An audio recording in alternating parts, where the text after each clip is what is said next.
The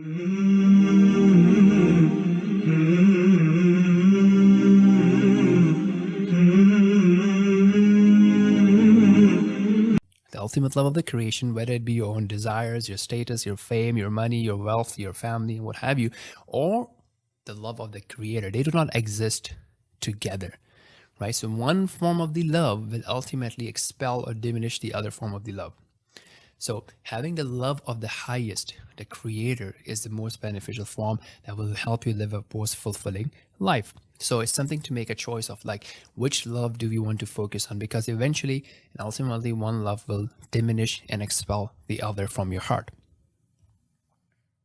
So when you reach that form of love, the love of the creator, then loving others and other things become for the sake of that love, right? So you love other things because they help you get closer and that help you increase in the love of the creator, right? Or it prevents you from losing or diminishing the love of the creator. So let's talk of example, right? So you may have some friends that you love because Allah subhanahu wa ta'ala wants you to be close to them. Allah subhanahu wa ta'ala wants you to take care of them. They could be like immediate family members, parents, spouse, children, and so on and so forth, right? Or people that remind you about Allah subhanahu wa ta'ala, people that teach you about Allah subhanahu wa ta'ala and the deen of Allah subhanahu wa ta'ala. It could also be the love or pursuit or having things that would prevent you from falling into haram, from falling into prohibited things, right? So having a spouse or pursuing a spouse or getting married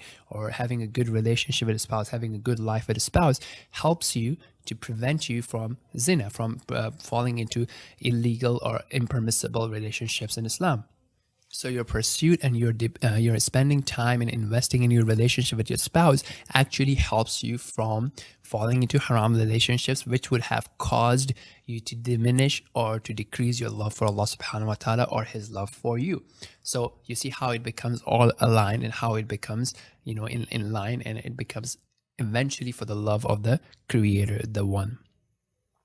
Obviously, as we know that the shirk in that love, associating a partner in that love, is not forgiven, right? So that means that you loving someone equally or more than you love the creator.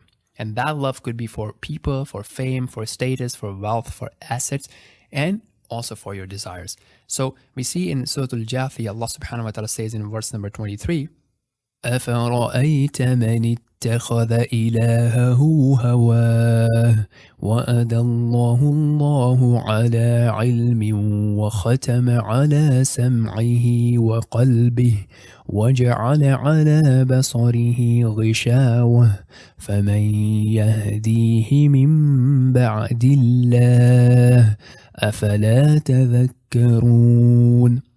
Have you seen him who takes his own lust, his own desires as his God?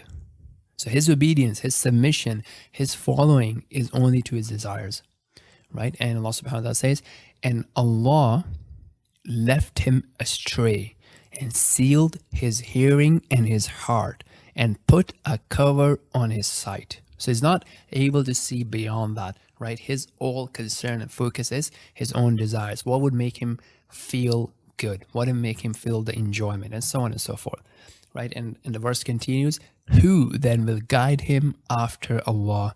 Will you not then remember? So as we make these choices of following our desires or following the knowledge or following the commandments of Allah subhanahu wa ta'ala, it's a very important thing to consider, because as we keep on doing more on the desire side, as we were talking about earlier, may Allah protect us. It may come to a level that, our desires become our God. May Allah subhanahu wa ta'ala protect us from this. Who can be a better advisor and who can be a best support other than Allah subhanahu wa ta'ala, the creator himself?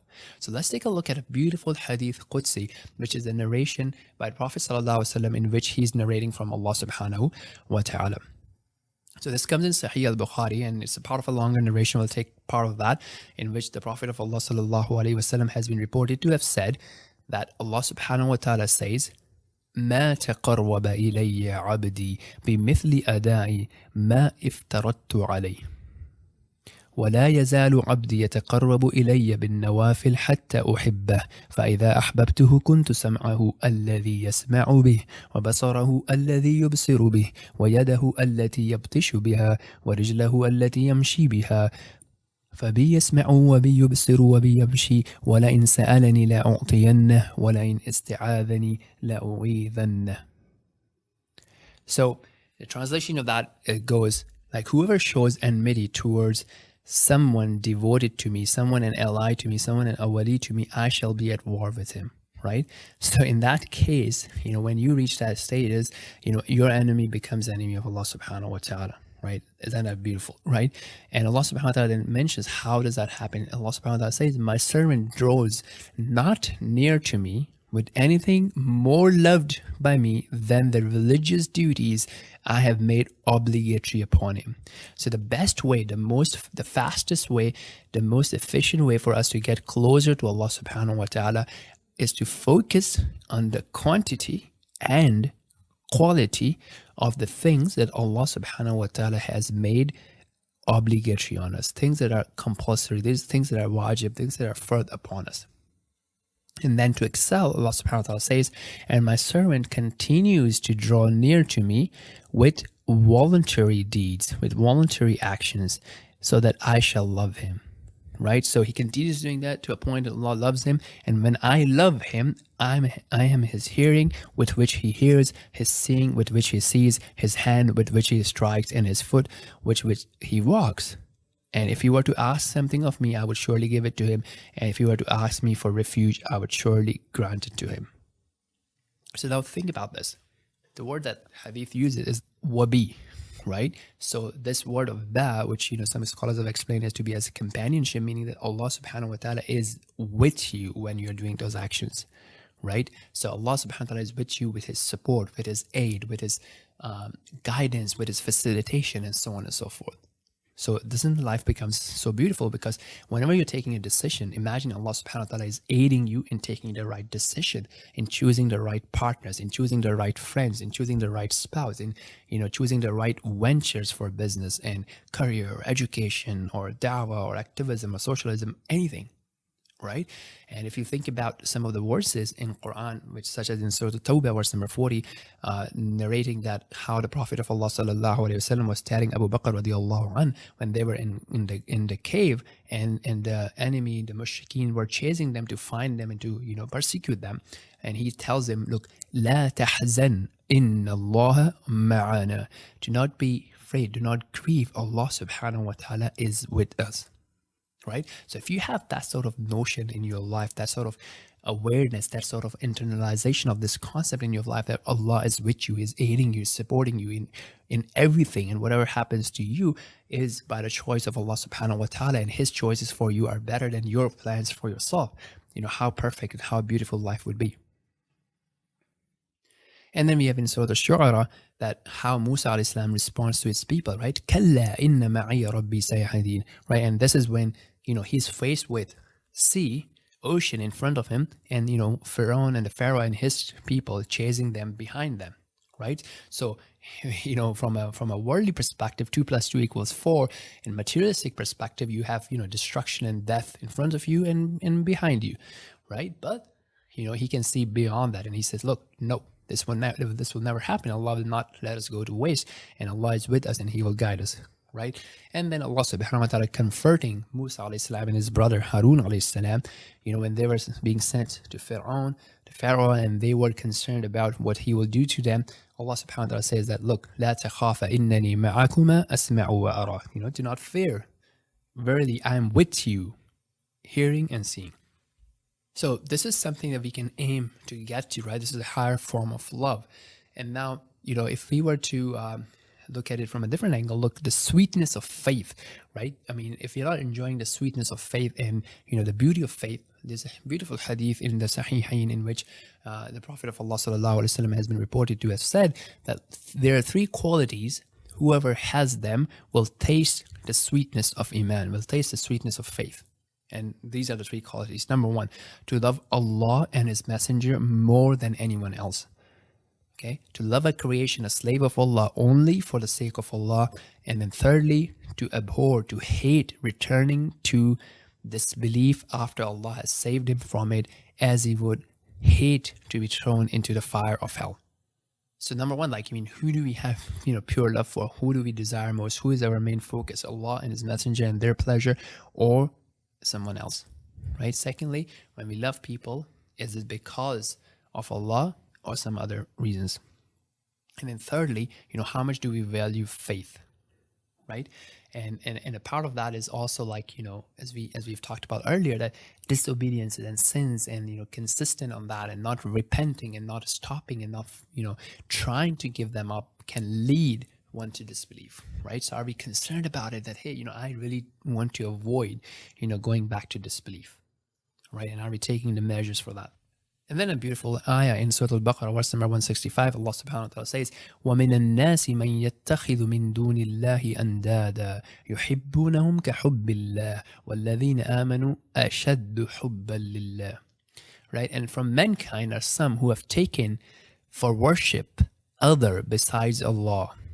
Right? They love them as they love Allah. But those who believe love Allah more than anything else. Now, when we're talking about these loves, it's important to take a quick look at the different types of love. So first love is the love of Allah, right? How much do you actually love Allah, right? And that would necessitate actually following Allah, meaning that if you love Allah, you would also love what Allah loves, right? And that's the second type of love, which is to love what Allah loves. And that would lead one, a true love of Allah would lead one to actually follow Islam and to follow the rules and commands of Allah subhanahu wa ta'ala, and to obey to Him and to submit to Him. Now, the third form is basically you love someone else, a creation, but you love it for the sake of Allah subhanahu wa ta'ala. And then the fourth one is actually loving someone alongside Allah. So it's not for Allah, but it's someone, even if it's a contradiction with Allah, you actually love them similarly or even more than Allah. And that's where you start falling into shirk, and this is something that's not forgiven. So that's a very dangerous territory to be in, and that could be your love for your own desires or your own thinking or your own intellect, or above and beyond the love of Allah subhanahu wa ta'ala, right? Similar to what Shaitan did, right? He did not obey Allah subhanahu wa ta'ala's order to prostrate to Adam alayhi salam. Rather, he refused it, and he was thinking on his own that, oh no, I'm better than Adam, and so on and so forth, and all that argument that we are aware of, right? So you could have similar things when our desires, our family or culture or friends, are at contest with what Allah subhanahu wa ta'ala wants us to do. And then finally, the love, which is natural love, right? So someone who is really, really thirsty is really going to love a nice cold drink, right? So that's a natural love, a natural inclination, right? Or the natural love for, wealth or comfort or, opposite gender, and so on and so forth, right? So these are natural forms of love that Allah subhanahu wa ta'ala has placed, and they're not blameworthy, right? They're not blameworthy as long as they do not distract us from our primary purpose, right? If they do distract us from our primary purpose, then they could be blameworthy, or they could be falling into what we were discussing earlier about loving others as you love Allah, or loving others more than what you love Allah, right? And this is something, if you take a quick look at two verses in the speech of Allah in the book of Allah subhanahu wa ta'ala, the first one in Surah Al-Munafiqun, in which Allah subhanahu wa ta'ala says, Ya ayyuha alladhina amanu la tulhikum amwalukum wa la awladukum an dhikrillah. O you who have believed, do not let your wealth and your children distract you, deter you from the remembrance of Allah subhanahu wa ta'ala, right? So this is when our children, or the wealth or the pursuit of wealth or the preservation of wealth come in opposition to Allah. So we may be missing prayers because of them. We may be forgetting or being distracted to pause and pray to Allah subhanahu wa ta'ala, or do what Allah has commanded, and maybe taking haram and prohibited means to increase our wealth and protect our children, and so on and so forth. Likewise, in Surah An-Nur, Allah subhanahu wa ta'ala says, praising the people, right? So He's saying, رِجَالٌ لَا تُلْهِيهِمْ تِجَارَةٌ وَلَا بَيْعٌ عَنْ ذِكْرِ اللَّهِ. Right? So there are people that their wealth and their transaction, their trade does not distract them from the remembrance of Allah subhanahu wa ta'ala. So they do engage in that. They're not lazy. They're engaging in that. They're active. But when the time for adhan, when the time for prayer comes in, they would stop, pause, and do what's necessary. Likewise, they would not engage in, haram dealings and so on and so forth. So that's something to keep in mind, that that natural form of love and inclination is not an issue. What becomes an issue is when it becomes in opposition to or a distraction.